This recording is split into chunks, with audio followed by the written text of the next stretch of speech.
to have you here today, and we are so excited that your solo exhibition, Painted Prayers, Soulworks by Gloria Keh, is coming up this month. And we have been waiting for this exhibition for more than a year. And please tell us about this amazing journey, and what was the motivation behind it, the 18 paintings that you have created for this exhibition. Thanks, Vidya. I'm very, very happy that finally it's happening, because I remember we discussed this in July last year, and by the kind courtesy and thanks to COVID, it had to be postponed a few times. And the paintings would be 18 works that will be exhibited. I would say about most of them are new. They were done last year because the dates were last year. But there are a few that are from a few years ago that are my favorites and the very big works. And since it's a solo, it would be nice to have them in.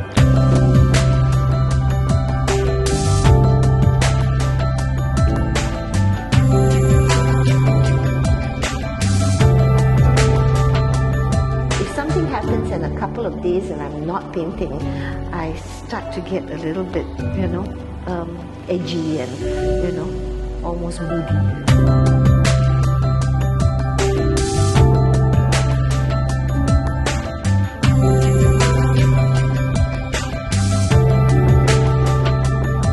The payment that I get is the satisfaction in painting.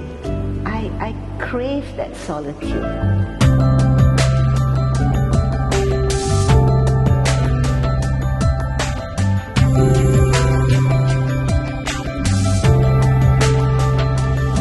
I just engage in communion with the painting.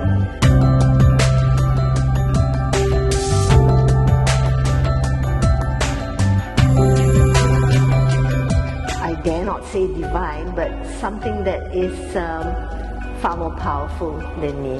And the painting, for instance, is far more powerful than me.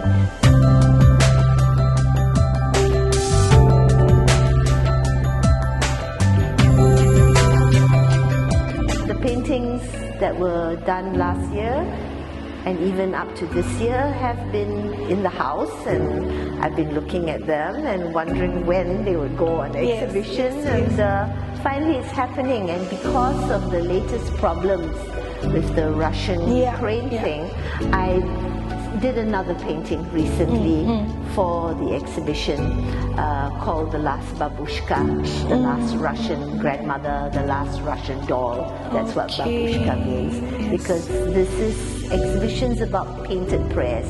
So that was my prayer for the situation. So these paintings are literally the literal prayers in the form of paintings, isn't it? Yes, yes. I'm not a very religious person, but I was raised in a very religious home because of my mom.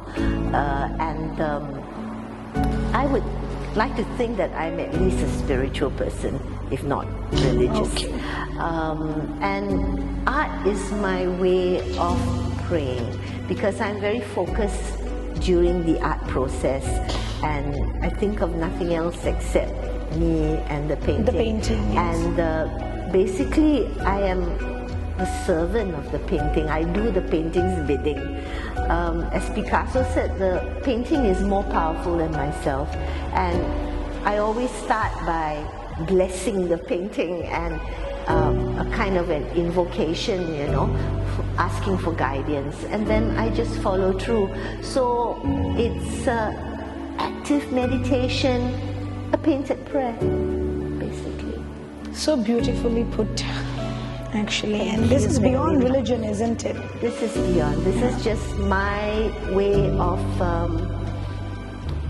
communicating with, I dare not say divine, but something that is far more powerful than me. And the painting, for instance, is far more powerful than me. So I just engage in communion with the painting, and hopefully that takes me to somewhere, and it often does, where it is very peaceful, and I don't need anything else. Whether it sells or it doesn't sell, it doesn't matter, you know, because my gift or my blessing or the payment that I get is the satisfaction in painting. I crave that solitude. I understand. Yeah. I know how that feels, at least to some extent, actually. I need that solitude. I really need that solitude. And you will get that. I do, you know? And I thrive on it. So on days like, if something happens in a couple of days and I'm not painting, I start to get a little bit, you know, edgy and, you know, almost moody, you know. I understand. Yeah, yes. like an addiction, actually. So it's a form of rejuvenation for you too, right? Revitalize and in a very inner manner. Yes, Gloria, I understand that. But then I need to know this. I'm very curious to know this fundamental purpose. How did you come about?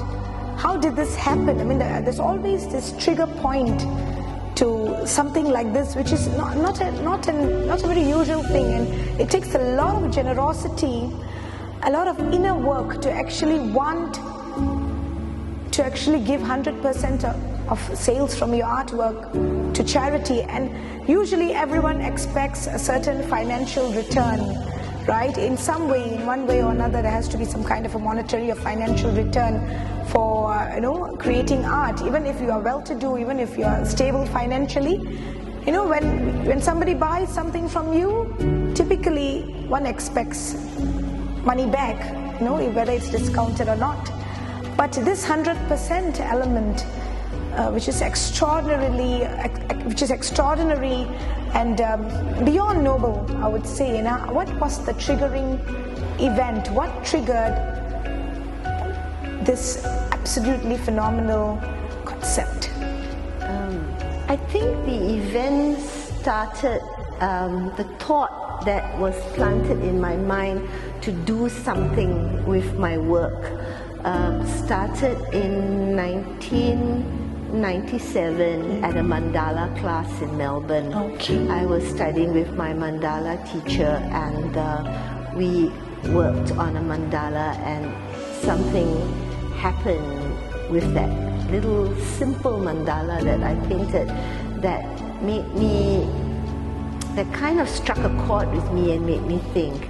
And then this kept on playing on my mind, but you push it back and you say, nah, I'm not ready, it's going to cost too much money, this and that, But in 2002, I was going through a very, very difficult time.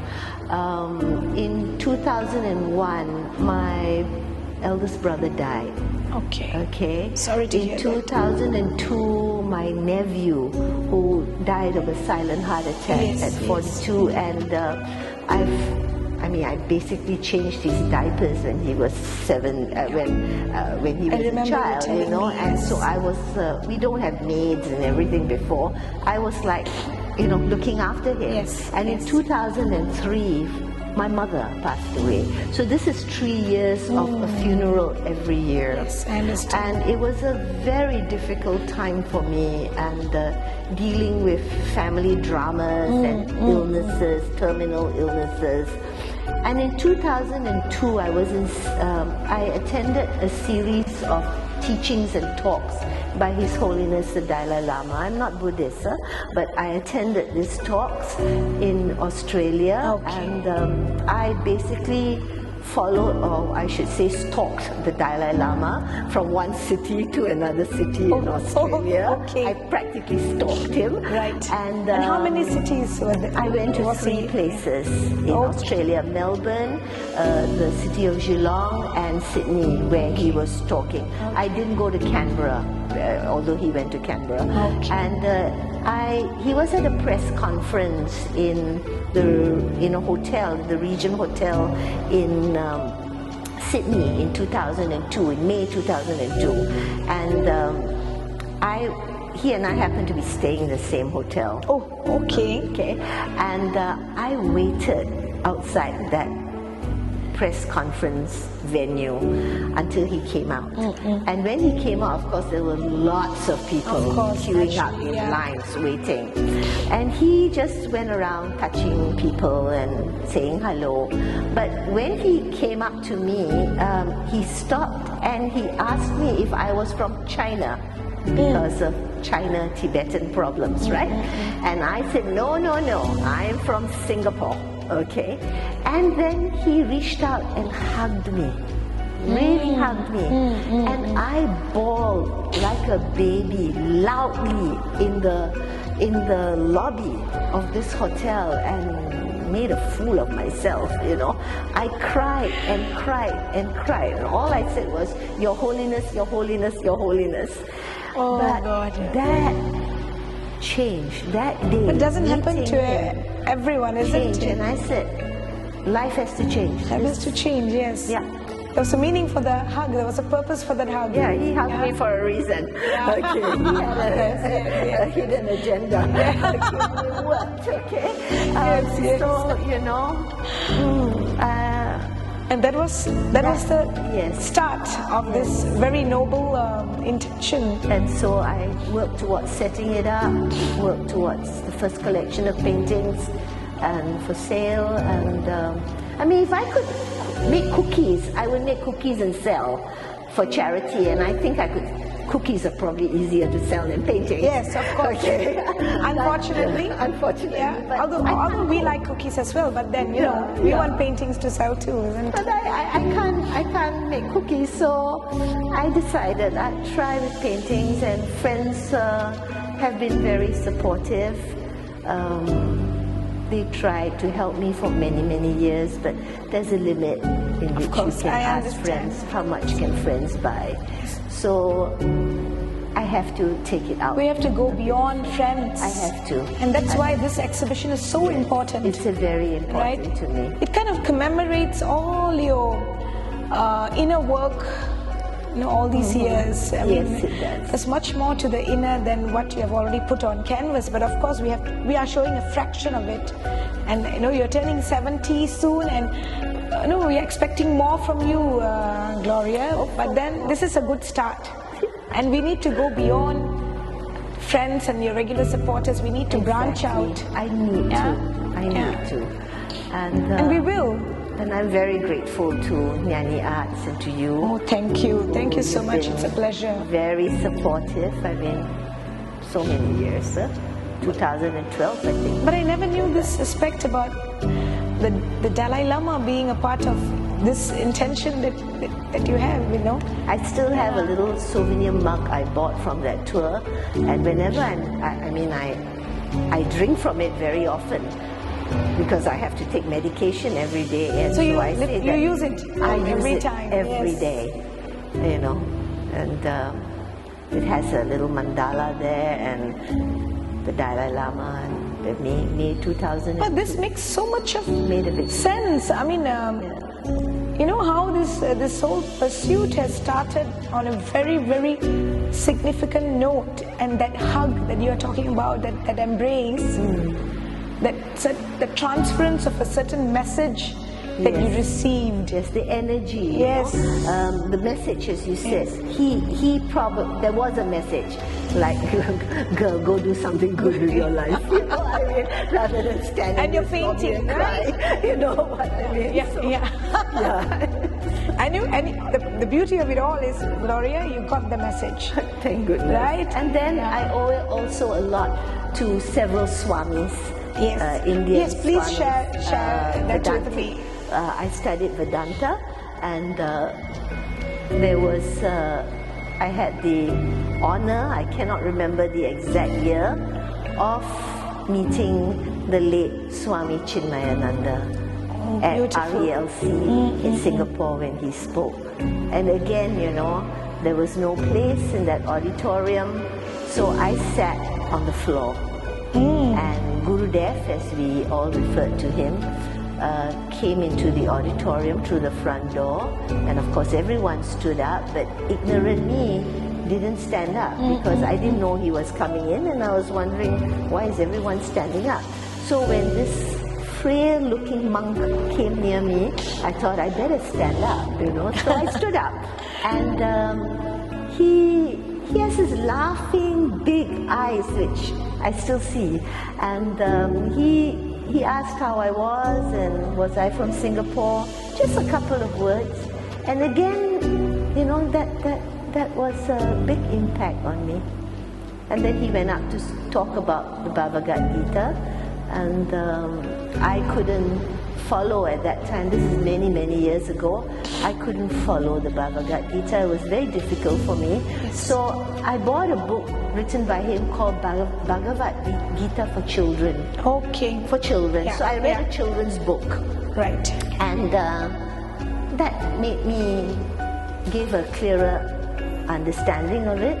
And that fed the inner child. Isn't it? And then I started study of the Bhagavad Gita under Swami Mitarananda, also of the Chinmaya Mission. He's based in Chennai. Okay. And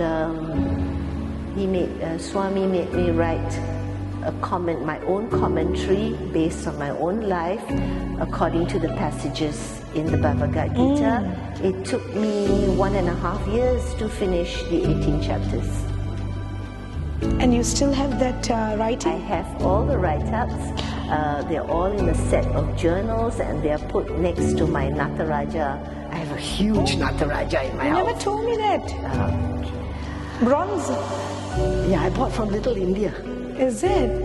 I know when we were buying it many, many, many years ago, and my husband was carrying it to the car, an Indian stranger came up to me and said, "You don't pray to this, huh? You put it in a good place in your house, but you don't pray to it." And I just thanked him, but it's just in my study. How big is it? I mean, a rough idea. Not that high. About a meter and a half, kind of a thing, right? Yeah, with the pedestal, yes. Yeah, about a meter, yeah. Okay, for many years already. Yeah, he's been in the house for years. It's a mess. The house is a mess, but he's fine. But why the Nataraja? You wanted a Nataraja, or was it intentional, or you just saw it and you connected? Of the Indian deities, my favorite is Ganesha, of course. Of course. Because we resemble each other, we look alike, and well, me too. and I like him, and then Lord Shiva. Okay. Yeah, and I love the Nataraja because it's so dynamic. It's so much of power and force, crushing things that are ignorant and crushing the ignorance and moving from, Vidya to Avidya, right? Yeah. Absolutely. Absolutely beautiful, Gloria. So it's the Bhagavad Gita too. And I wish you could publish your writings one day. Because that's more to my part. He's he asked if me it's to a bit, write the of course, if it's not too more towards what I was experiencing in my life. Yes, I am not a scholar. I understand. It's a very personal thing. Yeah. Eknath Eswara and what would write it. So it is like what the shloka meant to my life. Yes. Basically, yeah. But that was all very good study, very good training. Absolutely. All religions have beautiful books. Certainly. I mean, this is like, well, I guess at the end of the day, it's just for the betterment of us living. I mean, the way we live our life, like betterment of life in general, coping with all the challenges, right? Yes. Yeah, I mean, it's beyond religion, isn't it? Exactly. At the end of the day. So, Gloria, what we discussed in this short segment is very important, because we need to know the underlying principle, the underlying reason, behind these beautiful artworks of yours, 18 painted prayers of yours. So without knowing this very special part of you, it wouldn't be complete. It's very important, because this is you that we perceive in these paintings in various perspectives. So I wish you, and of course Mr. K, long, blessed lives.